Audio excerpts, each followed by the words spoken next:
When trying to understand realism in literature, just think of the word real rather than applying filters of fantasy to a fictional world. Realism is based on real everyday life situations.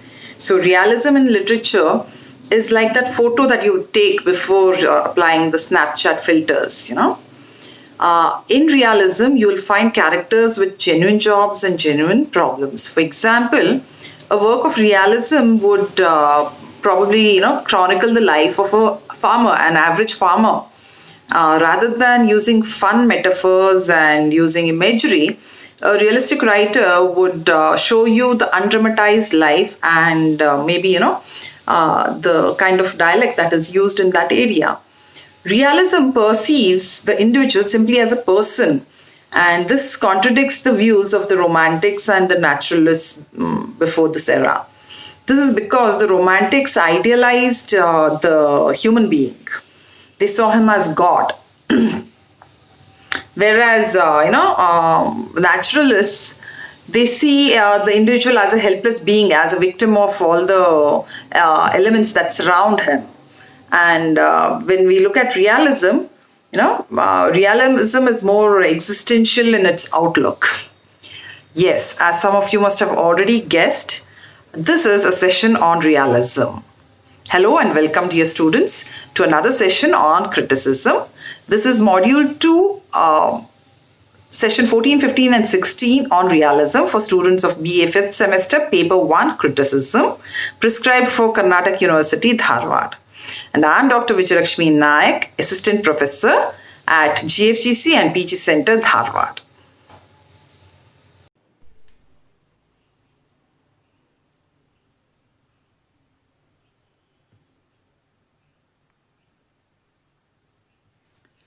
Realism was an artistic movement that emerged in France in the 1840s and around the 1848, the French Revolution.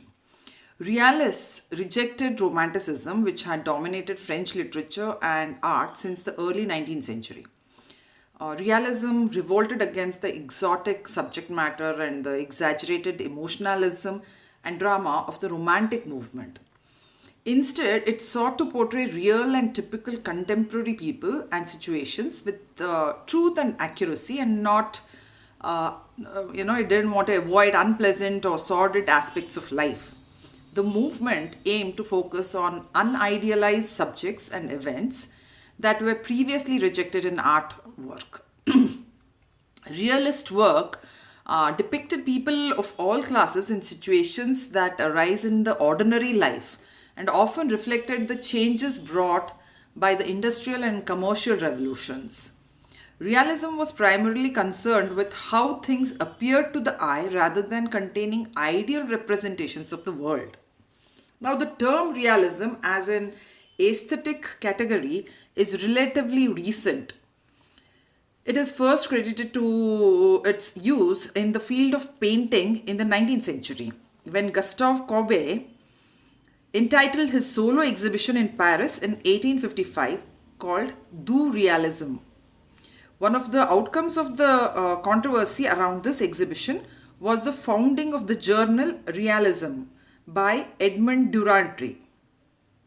And in 1857, Chomfrey, a supporter of Courbet, brought out a volume of critical discussions entitled Le Realisme. The term was launched, though its meaning was still to be defined. Now, the origin of the term is French. The first appearance in English of the term realism is credited to G.H. Lewes in 1853 in the Westminster Review. The advance of science, its progressive mastery of hitherto explained phenomena, led the artist to turn his attention more and more to the achievement of this world and to depict it as his means of expressing himself. Daguerreo's invention of photography in 1839 suggested to the artist a style which should be exact, representational, and close to reality. Now, the rise of journalism as a profession also inspired close observation, looseness of style, and depiction of broad epic tableau. Kobe urged artists to translate the habits, ideas, and all aspects of contemporary life into their own terms. And Chomfrey demanded that novels should discard the exceptional or monstrous hero in favor of the ordinary man. Then he should also be true to life, whether beautiful or ugly, virtuous or criminal, and that his language should be sober. Flaubert's Madame Bovary, the masterpiece of early realism, established the new movement in Europe. Now, literary realism is a literary movement that was, you know, influenced by French realism, changed the relationship between literature and society. Literary realism is a movement that represents reality by portraying mundane everyday experiences as they are in real life. It depicts familiar people, places, and stories, primarily about the middle and lower classes of society. Literary realism seeks to tell a story as truthfully as possible instead of dramatizing or romanticizing it. So, a novel had the power to become a political weapon. And we see that the roots of literary realism lie in France, where realist writers published works of realism in novels and in serial form in newspapers.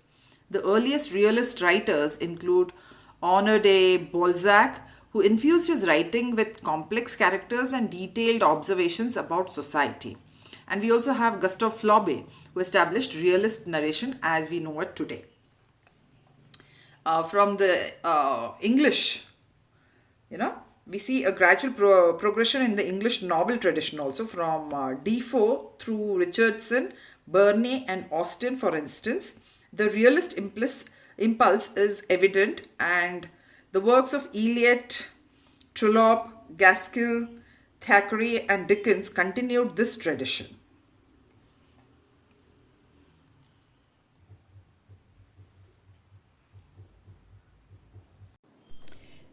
The fact that realism should be and often is presumed to be easy because we live in the real world and therefore know what is real when we see it. This is one of the problems we face in trying to analyze it. We take for granted that we live in the real world, and in our everyday lives we judge things against what is real all the time, only rarely stepping back to question this process. What this approach tends to obscure is the artistry, the myriad techniques that the writer has to use in order to create a work that is realist, to create a world that seems real. It also glosses over the very deep assumptions we have, assumptions dependent on culture, philosophy, science, and ideology, which underpin our understanding of what is real in the first place. Now, when we talk of realism as a philosophical attitude, it is a particular way of seeing and understanding the world. And when we speak of literary realism, we are identifying a class of literature that adheres to some version of this realist stance and treats and presents its materials accordingly. When we consider realism as a particular literary mode for representing the world, we see that it has its own techniques, presumptions, frameworks, and limits, just as romantic or modernist works do. In this sense, realist literature has conventions. It is not natural in the way that it is sometimes taken to be. Now, this is possibly more difficult to understand than other types of literature because we are so familiar with realist art that we do not notice how it manipulates its materials. Now let us consider a term that is often associated with realism, verisimilitude. This word verisimilitude describes something that appears to be true or real, something that has the appearance of truth or reality. We might therefore expect any work of literature that is realist to have the quality or character of verisimilitude, to have the appearance of truth or reality. The realist work of literature has the appearance of truth or reality. It is not in itself true or real. Another way of putting this is to say that realist literature, be it poem, play, or novel, represents the real, gives the impression of conveying what is real or drawing directly upon life. It may even feel as we read that we are immersed in the real world as depicted. The characters are brought to life, it is as though we are really there. These kinds of judgments are often used to determine the success or otherwise of realist literature. How much we lose ourselves in the world of the text is an indication of how well the writer has convinced us of the reality of his or her creation. And this may be very much part of the pleasure of a reader takes from literature. We are dealing with the with the appearance of what is real and the appearance of what is true. We are not dealing with the real and the true directly. It is only with the appearance that we are dealing here. Reality has been mediated in some way by the writer. Somebody has had to present the real to us, or represent it, or to create or construct it. Now you have to understand this, my dear students, before we move on to the characteristics of realism.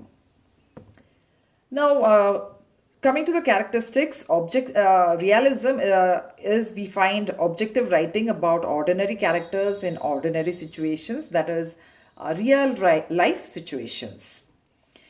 And we have also told that class is important. The novel has traditionally served the interests and aspirations of an insurgent middle class and the lower class. Now, emphasis on psychological aspects and an optimistic tone, details, pragmatic and practical, slow-moving plot are all part of realistic plots. Okay.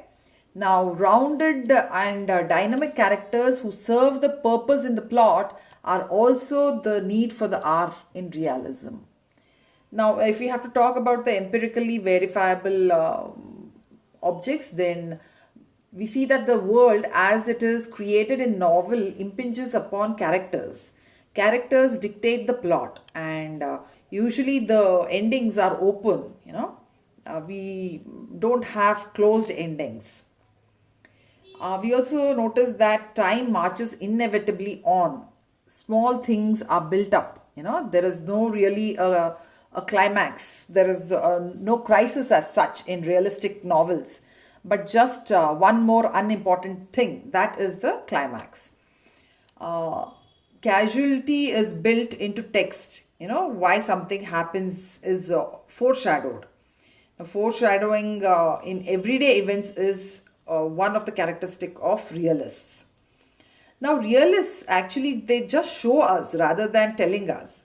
They just represent life as it is, and you have to understand what is life through their depiction. It is not didactic. You will see only representative people doing representative things. This is one important characteristic of realists.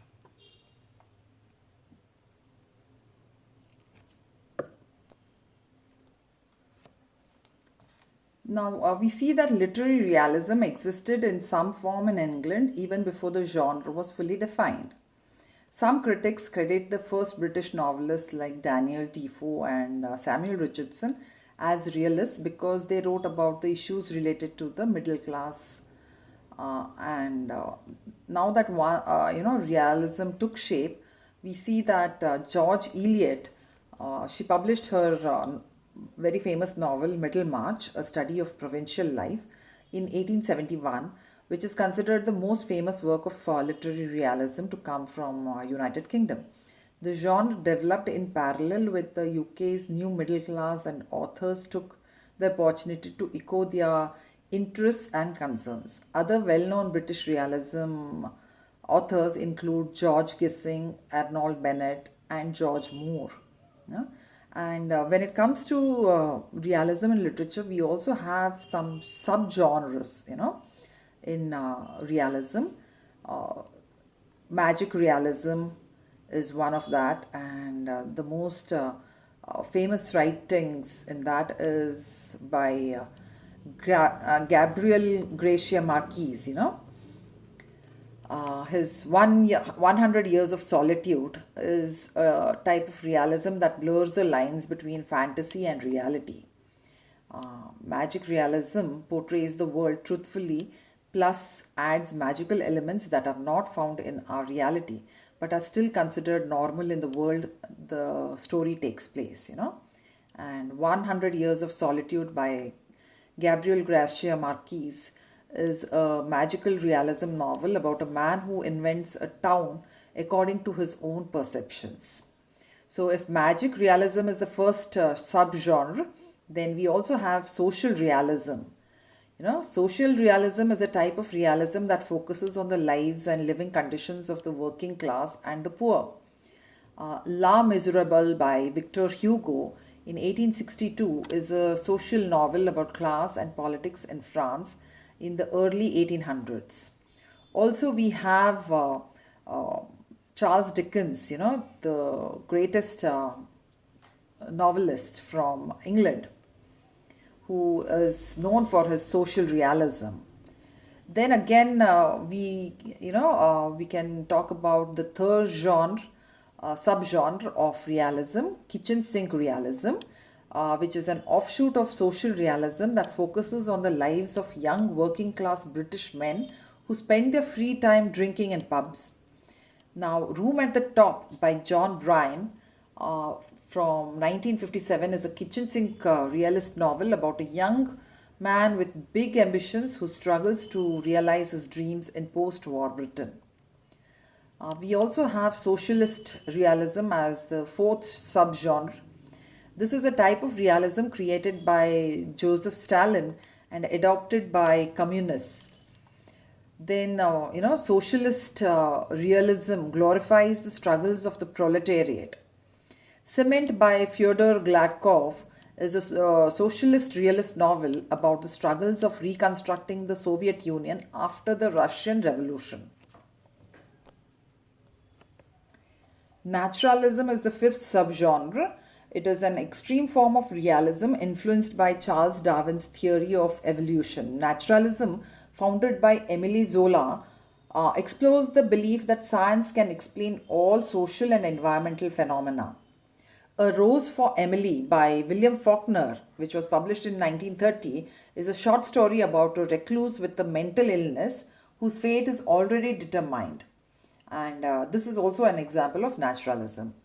And, coming to the sixth subgenre of realism, that is the most predominant kind of realism subgenre, psychological realism. A type of realism that's character driven, focusing on what motivates the character to make certain decisions and why. Psychological realism sometimes uses characters to express commentary on social or political issues also. Now, the most important writer here would be Fyodor Dostoevsky from Russia, and his novel Crime and Punishment, which was published in 1866, is a psychological realist novel about a man who hatches a plan to kill old lady and take her money to get out of poverty. But he feels immense guilt and paranoia after he does it, and even though the police is not able to uh, uh, even though the police is not able to find out who the murderer is, the hero himself is so guilty and so immersed in guilt, that he goes and he himself, surrenders to the police. So we see that there are different genres in realism which have become so important and have taken the world, the modern literature by storm. Now, but that doesn't mean realism is above criticism. There are critics who cite the absence of a fixed definition for realism. The argument is that there is no pure form of realism, and the position that it is almost impossible to find literature that is not, in fact, realist at least to some extent, while and that whenever one searches for pure realism, it vanishes. Then whose reality is being portrayed? It portrays the reality of people in power, usually the male, white, and the privileged, and people without power like women or people of color and people of low economic means may not have the means to be portrayed in this kind of reality.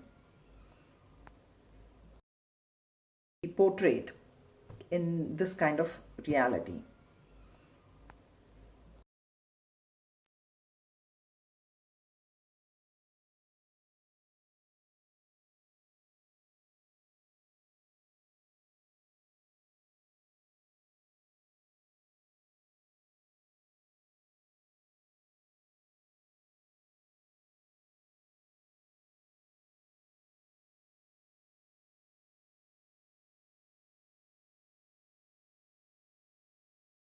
Reality.